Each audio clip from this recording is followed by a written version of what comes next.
ஒரு அழகான கிராமம். அந்த கிராமத்துக்கு பக்கத்துல ஒரு சின்ன காடு இருந்தது. அந்த காட்டுக்குள்ள ஒரு பெரிய ஆலமரம். அந்த மரத்துல சிட்டின்னு ஒரு சின்ன குருவி வாழ்ந்து வந்தது. சிட்டி ரொம்ப சின்ன குருவி. ஆனா மனசு ரொம்ப பெரியது. யாராவது கஷ்டத்துல இருந்தா உடனே போய் உதவி பண்ணும் பழக்கம் அதுக்கு. ஒரு நாள் காலையில சிட்டி தண்ணி தேடி பறந்துகிட்டு இருந்துச்சு. அப்போ ஒரு பெரிய குளத்துக்கரையில முத்துன்னு ஒரு நாய்க்குட்டி உட்கார்ந்து அழுதுகிட்டு இருந்தது. "ஏன் இப்படி அழுற?" ன்னு சிட்டி கேட்டுச்சு. என் எஜமான் சந்தைக்கு போனப்போ நான் பின்னாடி வந்தேன். இப்ப வழி தெரியாம இங்க மாட்டிக்கிட்டேன்னு முத்து சொன்னது. சிட்டிக்கு பாவமா இருந்துச்சு. கவலைப்படாத, நம்ம எப்படியாவது உன் எஜமானை கண்டுபிடிச்சிடலாம்னு சிட்டி சொன்னது. ஆபத்து.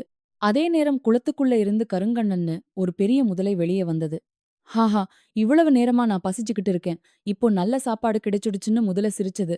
முத்து பயத்துல நடுங்க ஆரம்பிச்சது. சிட்டி என்ன காப்பாத்துன்னு அழுதது. சிட்டியோட புத்திசாலித்தனமா. சிட்டி உடனே ஒரு யோசனை பண்ணுச்சு. கருங்கண்ணா, நீ ரொம்ப பலசாலின்னு எல்லாரும் சொல்றாங்க. ஆனா உன்னால இந்த குளத்தை 3 சுற்று சீக்கிரமா நீந்த முடியுமான்னு கேட்டுச்சு. முதலைக்கு கோபம் வந்தது. என்ன கேள்வி அது? நான் இங்க ராஜான்னு சொல்லிட்டு, நீ நல்லா பாத்துக்கோன்னு சொல்லி தண்ணிக்குள்ள குதிச்சது.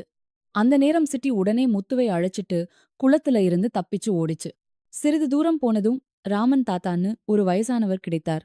தாத்தா, இந்த நாய்க்குட்டி வழி தவறி வந்துடுச்சுன்னு சிட்டி சொல்லுச்சு. ராமன் தாத்தா முத்துவை பார்த்ததும், ஐயோ, இது நம்ம கோபாலோட நாய் இல்லையான்னு சொன்னாரு. அவர் முத்துவை தூக்கிக்கிட்டு கோபால் வீட்டுக்கு கொண்டு போனார். கோபால் ரொம்ப சந்தோஷப்பட்டான.